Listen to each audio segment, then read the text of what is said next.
So good morning guys, for today's video is tuturuan ko kayo kung paano magluto ng camel liver. So ito guys yung liver ng camel. Ayan. Laki niya guys, promise. Oh. Kasi nagpakatay sila ng isa kahapon kasi wala na kaming camel meat. So lulutuin natin siya for breakfast. Samahan niyo akong lutuin natin guys. Syempre i-slice muna natin to kasi hindi ko naman siya lulutuin lahat. Ang dami masyado. So ayan na guys, ito na yung ating camel liver. Yung atay ng camel. So na-slice ko na siya. So hindi ko siya masyadong i-slice ng malalaki.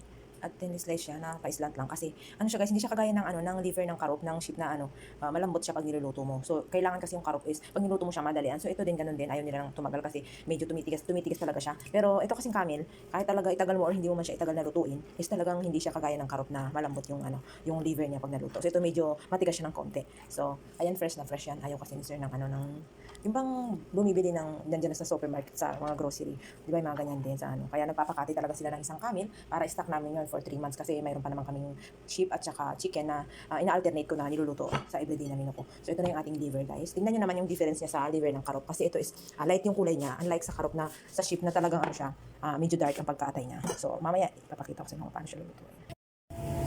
So ayun nga guys, igisa ko na ang aking sibuyas. Ayan, dalawang sibuyas yung ginamit ko guys para mas malasa. Ayan, pagkakagay tayo ng kamatis. So ayan, hindi lang natin siya guys hanggang sa medyo lumambot yung ating kamatis. So halo lang ng halo guys. Ayan, syempre ang palasa yan. Ayan, halo-halo. Ayan, haluin lang natin siya. Ayan, okay. So alam niyo ba guys, ang sarap ng camel and liver. Dati hindi ako makain. So lalagyan natin siya ng black pepper at saka kamon para mawala yung lansa ng liver. So hindi kasi natin siya pwedeng lagyan ng lemon kasi mas parang titigas yung liver. So yan talaga yung nilalagay nilang spice dito, kamon. Kahit sa chicken nilalagay yan. Importante yan kasi para yung lansa yung liver. So ayan, so inalagay natin guys. So ilagay natin yung bell pepper, green bell pepper para mag-enhance yung siya yung magpapabango dyan sa ating liver ng camel.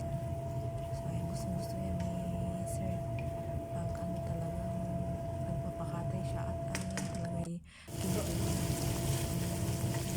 So ayan guys, ito na yung ating pizza. Nilagay ko na siya. Hindi ko na na-mix kanina. Pero yung salsa natin kanina, nilagay ko lang naman to. At lulutuin na natin siya ng 5 to 8 minutes. 5 minutes lang. So pwedeng malutin ng matagal. Mga 5 minutes So ayan, ganyan pagkalagayan. siya. Lang siya and then nalagay na siya guys. So ito na nga siya guys, nilagay ko na sa lalagyan at ready to serve na. At lalagyan natin sa ibabaw ng green